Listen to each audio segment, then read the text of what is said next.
बिस्मिल्लाहिर्रहमानिर्रहीम। मैं हूँ आपका होस्ट डॉक्टर जाज़ खान, आज एक नए ब्लॉग के साथ। कल अपने ब्लॉग के इब्तिदाइया में ये बात मैंने अर्ज़ की थी कि आज आपसे फ्रांस की पार्लियामेंट में हालिया दिनों में पास होने वाले एक बिल की बात होगी और उससे जो रियासत फ्रांस का मुनाफिकाना रवैया आश्कार होता है उसे हम ज़ेर बहस लाएंगे। अब इस बिल पर बात करने से कबल हम इसका पस मंज़र जानते हैं। हुआ यूं कि फ्रांस की पार्लियामेंट के एक मेंबर की प्रेस कॉन्फ्रेंस थी और उसमें एक खातून सहाफ़ी ने उस मेंबर पार्लियामेंट से जब सवाल किया तो उस खातून सहाफ़ी के लबो लहजे से फ्रांस का एक मखसूस जो है उसका एक्सेंट छलक रहा था। तो उस मेंबर पार्लियामेंट ने उस खातून सहाफ़ी की मौकरी की, यानी उसके लबो लहजे का की तज़हीक की, तंज़ो मज़ाक का निशाना बनाया। और जब ये बात सामने आई तो फिर मीडिया ने उस मेंबर पार्लियामेंट को तनकीद का निशाना बनाया और इस बात पर जोर दिया कि किसी के एक्सेंट यानी लबो लहजे को तस्हीह का निशाना बनाना इसे काबिल ताज़ीर जुर्म बनाया जाए। और फ्रांस जुबान का अगर कोई भी शहरी, चाहे वो दूर दराज देहाती इलाके से ताल्लुक़ रखता हो, शहर की जो मॉडर्न जो उसका एक्सेंट है उससे मुताबिकत ना भी रखता हो, लेकिन उसकी दिल आज़ारी ना की जाए और उसकी इज़्ज़त नफ्स को ना मजरूह किया जाए। तो इस बात पर बिल पेश हुआ जो कि पार्लियामेंट से पास हुआ। अब ये फ्रांस का अंदरूनी मामला है, ये एक बेज़रर सा कानून है, इसका हमारी बहस से क्या इसका ताल्लुक हो सकता है? बराह रास्त इसका ताल्लुक नहीं,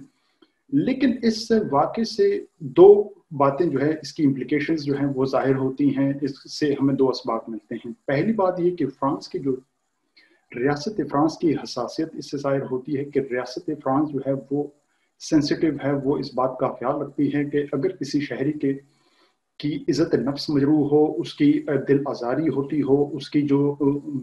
उसका जो बुनियादी एक आइनी कानूनी हक है, अगर उस पर कोई तंज़ो मज़ाक का उसे निशाना बनाएगा तो ये बात जो है वो काबिल जुर्म होगी और उसकी इज़्ज़त नफ्स का मुकम्मल रियासत ख्याल रखेगी। लेकिन यही बात जो है, अगर हम देखें कि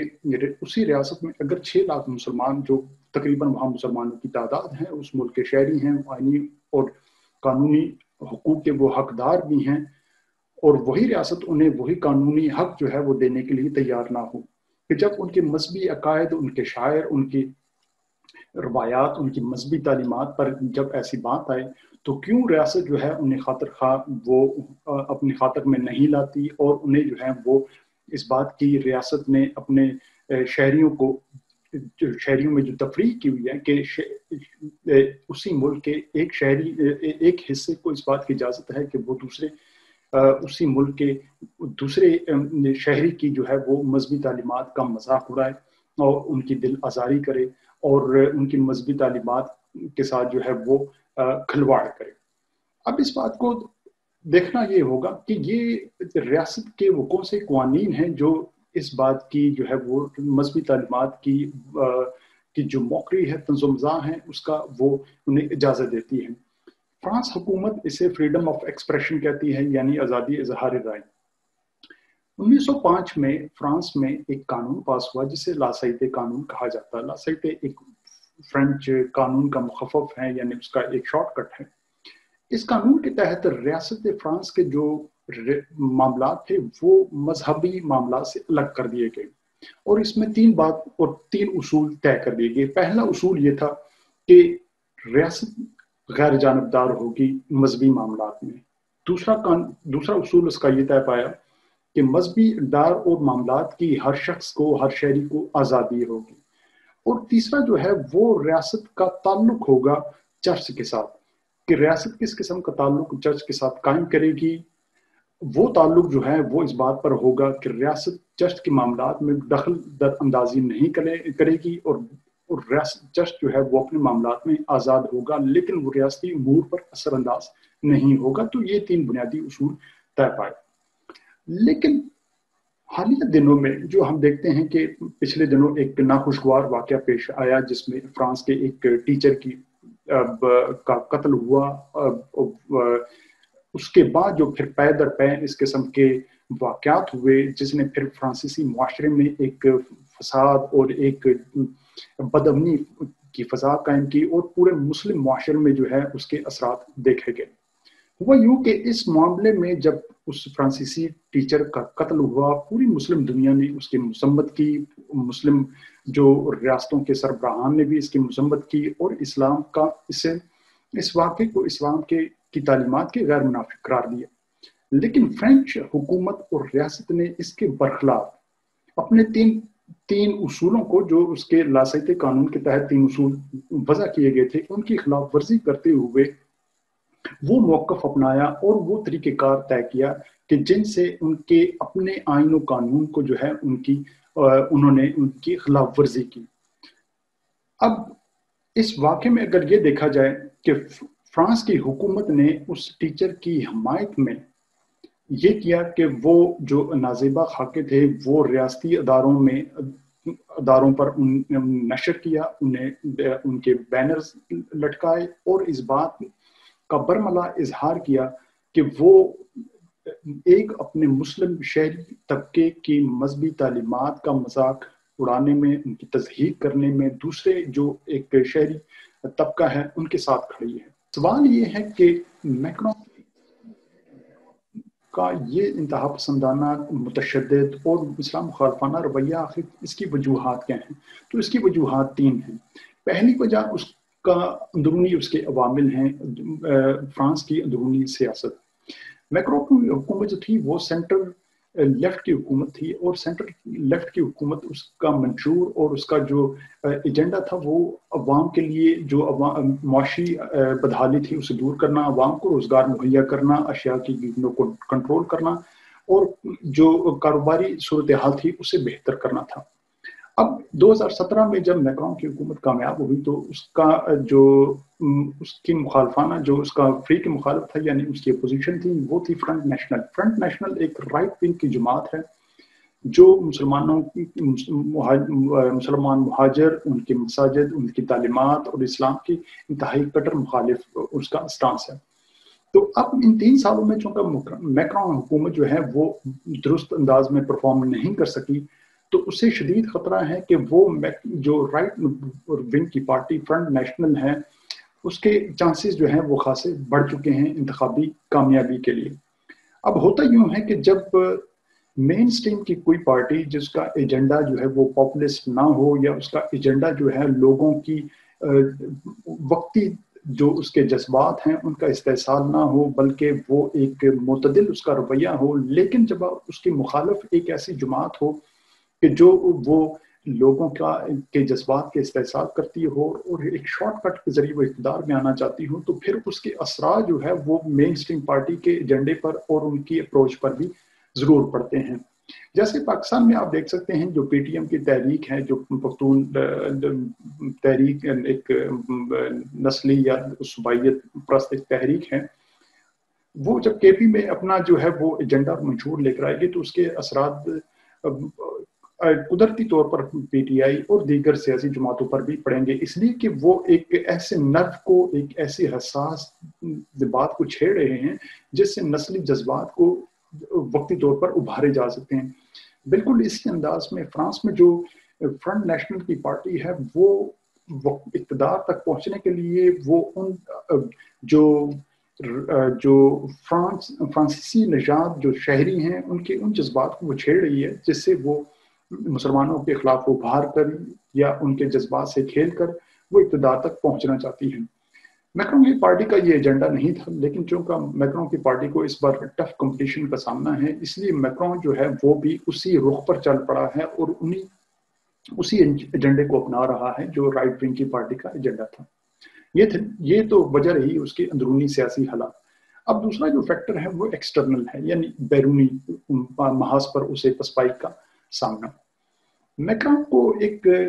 अब एक उभरती हुई ताकत का सामना है, और वो ताकत है उर्दुगन की हुकूमत, यानी तुर्की के सदर उर्दुगन। उनका जो उनकी हेजमनी है, उनका सियासी गलबा है, चाहे वो अगर आप लीबिया में देखें, शाम में देखें, कब्रस साइप्रस में अगर आप देख लें, या फिर कराबाग में अगर हालिया उनकी फतूहात देखें, तो इन तमाम जो, या मेडिटेरियन बहरा रोम में अगर आप ग्रीस के साथ वहाँ पर देख लें कि जहाँ पर वो तेल की जो है वो वहाँ पर एक्सट्रैक्शन कर रहे हैं, तेल निकाला जा रहा है, वहाँ से कुदरती ज़राए को हासिल किया जा रहा है। तो इन तमाम महाजों पर अगर देखा जाए तो میکرون جو ہے اس کا پرتگال کا ایک ہی وہ مخالف سامنے آتا ہے اور وہ ہے فرانس کا صدر میکرون. اب میکرون کو ان تمام محاذوں پر جو ہے وہ شکست کا سامنا کرنا پڑ رہا ہے، جس کی وجہ سے اس کا یہ جو اس کے جو اثرات ہیں اس کی عوام پر پڑ رہے ہیں، اور عوام جو ہے وہ فرینچ عوام ان تمام باتوں کو وہ دیکھ بھی رہی ہے اور وہ اس بات کو نوٹ بھی کر رہی ہے. تو میکرون جو ہے وہ اس بات کو کہ کاؤنٹر کرنے کے لیے کہ اردگان کو جوابی رد عمل کے طور پر وہ اس قسم کی جو متشدد یا انتہا پسندانہ کارروائیوں کا اور اسلام مخالف مہم کا وہ دانستہ حصہ بن رہا ہے. یہ تو رہے اس کے بیرونی اثرات. اب تیسرا جو اس میں فیکٹر ہے جو فرانسیسی حکومت کے جو اسلام مخالفانہ رویے کی جو وضاحت کرتا ہے وہ ہے فرانس کا ایک شرمناک ماضی. فرانس جو کا ایک استعمار اور ایک سامراجی طاقت رہا ہے، اس نے بہت سارے مسلم ملکوں پر انہیں کالونی بنائے رکھا، بالخصوص مراکش اور الجزائر. فرانس کی اگر آپ مسلم آبادی دیکھیں تو اس میں جو بڑی تعداد ہے وہ ہے الجزائر اور فرانس مراکش کے مسلمانوں پر وہ مشتمل ہے. تو انہی مسلمانوں کے جنہیں انہیں کالونی بنائے رکھا، اب وہ اگر اسی ملک کے اب جب شہری بنیں گے تو لا محالہ ان کی جو اسلامی تشخص ہے، ان کی تعلیمات ہیں، ان کی روایات ہیں، مذہبی تعلیمات، وہ انہیں کمتر سمجھا جائے گا. یہ فرانسیسی قوم کی نفسیات میں شامل ہیں. وہ ایسی نفسیات ہیں جو آپ کو ایک نسلی تفاخر، ایک آپ کو ماضی کا ایک جو آپ کو وہ آپ کو مہیا کرتی ہے کہ چونکہ آپ ماضی میں ایک بڑی طاقت رہے، آپ نے اس قوم کو کالونی بنائے رکھا، آپ نے سافٹ آپ غلام بھی کہہ سکتے ہیں کہ وہ آپ کے زیر نگی رہے. اب وہی جب ملک کے شہری آپ کے ملک میں آئیں گے، وہ شہری بنیں گے، برابر کے حقوق مانگیں گے، تو اس بات کا جو ہے وہ اس بات کی ریفلیکشن وہ فرانسیسی معاشرے میں ضرور دکھائی دے گی کہ وہ اسی ملک کے شہریوں کو، یعنی کہ وہ جو ان کی کالونی تھی پہلے، وہاں سے آنے والے افراد کو وہ کمتر سمجھیں گے. تو یہ تین عوامل ہیں جو کہ فرانس کے متشدد رویے کی وضاحت کرتے ہیں. یہی وجہ ہے کہ مسلمانوں کے پرزور، وہاں کے جو مقامی مسلمان ہیں ان کے پرزور مطالبے کے باوجود فرانسیسی رویہ، جو فرانسیسی جو ریاست ہے وہ اپنے انتہا پسندانہ موقف پر ڈٹی ہوئی ہے اور وہ اپنے اس رویے سے ہٹنے کے لیے تیار نہیں. تو ان تین واقعات کی، ان تین فیکٹرز کے بعد اب اس میں حل کیا ہے،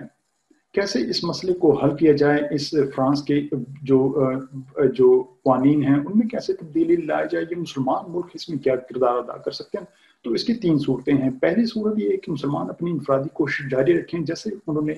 فرانسیسی اشیاء کا بائیکاٹ کیا. دوسرا کہ ہر مسلمان شہری جو ہے وہ اپنی ریاست پر ایک دباؤ برقرار رکھے تاکہ وہ ریاست جو ہے مسلمان ملکوں کے جو شہری ہیں ان کے جذبات جو ہیں وہ فرانسیسی حکومت تک مسلسل پہنچاتے رہیں. تیسری جو اس میں ہے وہ ہے مسلمان ملکوں کا بلاک، ان کی اجتماعی قوت، ان کا متحد ہونا، اور متحد ہو کر ایک مسلم پلیٹ فارم جو ان کا OIC پلیٹ فارم ہے اس کے ذریعے وہ ایک ایسی فضا قائم کریں کہ جس سے مشترکہ طور پر وہ یورپین ممالک پر وہ اثر انداز ہو سکیں. اب اس میں ہونا یہ چاہیے کہ OIC کے پلیٹ فارم سے وہ ایسے اسکالرس، لائرز، یعنی کہ وہ ایسے علماء اور ایسے وکلاء اور ایسے تاریخ اور سیاست اور آئینی اور قانون کی زبان سمجھنے والے ایسے ماہرین کی ٹیم تیار کریں جو کہ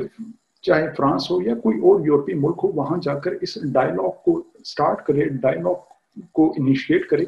کہ کیسے ہم انتہا پسندی اور جو انتہا پسندی ہو یا اس قسم کے جو ایکسٹریمسٹ جو جذبات ہیں انہیں قابو کرنے کے لیے، اور یہ جو ایک گیپ پیدا ہو چکا ہے یورپ اور مسلم ملکوں میں، اسے دور کرنے کے لیے کیسے ہم ایک